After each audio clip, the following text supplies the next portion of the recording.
Morning. So today we are in North Yorkshire.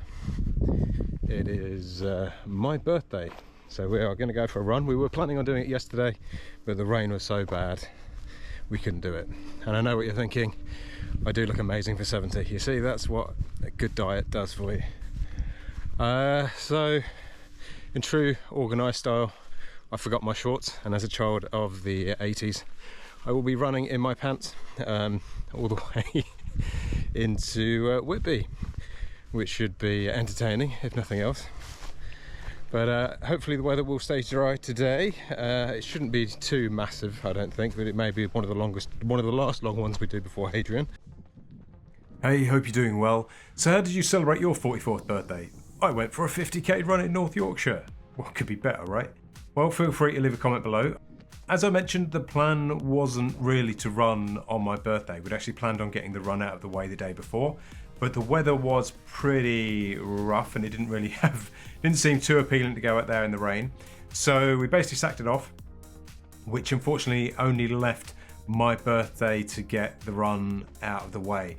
Now, the good news is that the weather was supposed to be better, and as you can see here, it really was. So a bit of a victory there.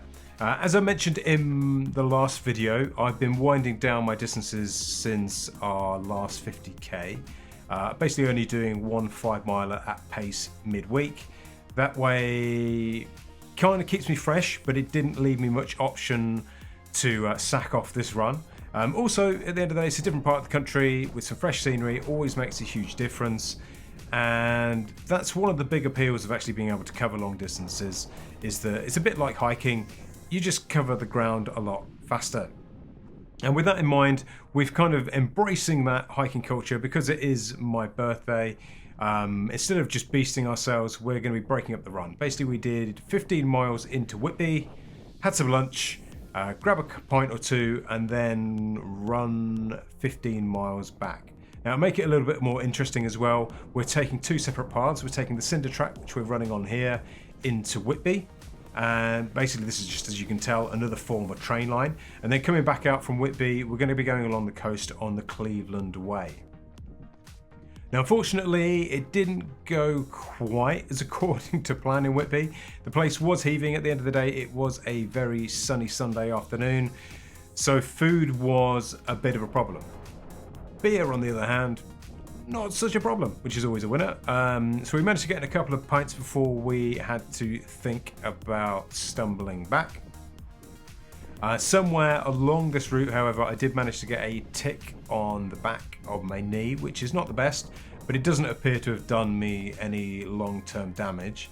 Of all the timings that you can possibly get a tick on the back of your leg, 2 weeks before you're going to go and do the longest run of your life is not the best time. With only 2 weeks left to go, this is, or was, our last ultra level run before the wall. And as you can appreciate, I'm recording this audio only 2 days before the big day. I did plan on doing another video beforehand, but basically life just got in the way. So after this run in Yorkshire, I was left with a significant amount of pain in my left knee, which was nothing new, but I thought, because I still have a couple of weeks, I would take a full 5 days rest before doing any more running, just to see if that would help. So the following Saturday, I ended up running 18 miles on the Tissington Trail in the Peak District. I didn't film any of that, as I've already uploaded a couple of videos of that trail, but basically I did the route I recorded the very first Tissington Trail video. I'll leave a link below if that's of interest. Now, the interesting thing, however, is how good my left knee was after that rest. It was actually the first time I can remember this year where I've had no pain in it after that kind of distance. The only pain I actually had at the end of that run was both of my Achilles tendons, which at the end of, I mean, that's effectively, that's another story. But with that in mind, I've decided to do the same again, this time resting for 6 days before the run on the wall. Now, this could well be the worst decision ever, but reducing pain seems like a plan to me, even if it is at some cost to cardio. But if I'm honest, I don't see how 6 days off was actually affect my cardio that much, so I think it's probably worth any kind of trade-off that's there, but I guess I'll find out in the next 48 hours. As for how I'm feeling about the wall run, I did wake up on the Sunday after the Tissington run with a more than normal level of anxiety and stress about the whole thing.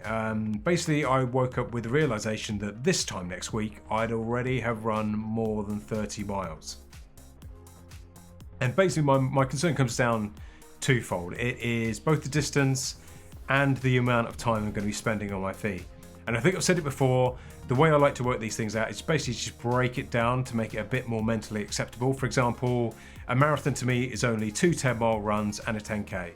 And I've always found that reasonably comforting.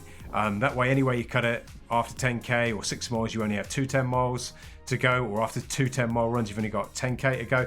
It may seem like a bit of overthinking, but you do get plenty of time to think about these things when you run as slow as I do. However, anything over 80 miles isn't quite so nice. Whether you break that down into 4 20-milers and a 10k, or 3 marathons and a 5-miler, it doesn't seem that comforting. Now, I've pragmatically tried to break this down in a couple of ways. The idea of doing 100k, often on its own, seems daunting, but basically it's only the longest run we've ever done back to back.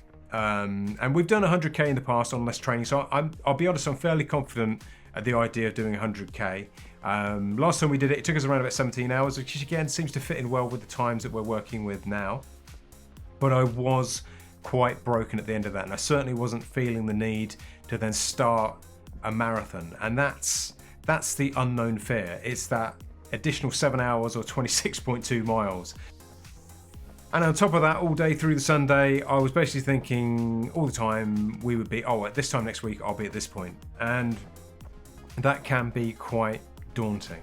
So regardless of that, the next video from me will be the wall, warts and all. I'm not sure how long that will be before we get the video up, but we are, of course, still trying to raise money for World Child Cancer. And unlike a lot of fundraising attempts that you come across that seem relatively achievable, we have gone for something that is well beyond our comfort zone to push ourselves.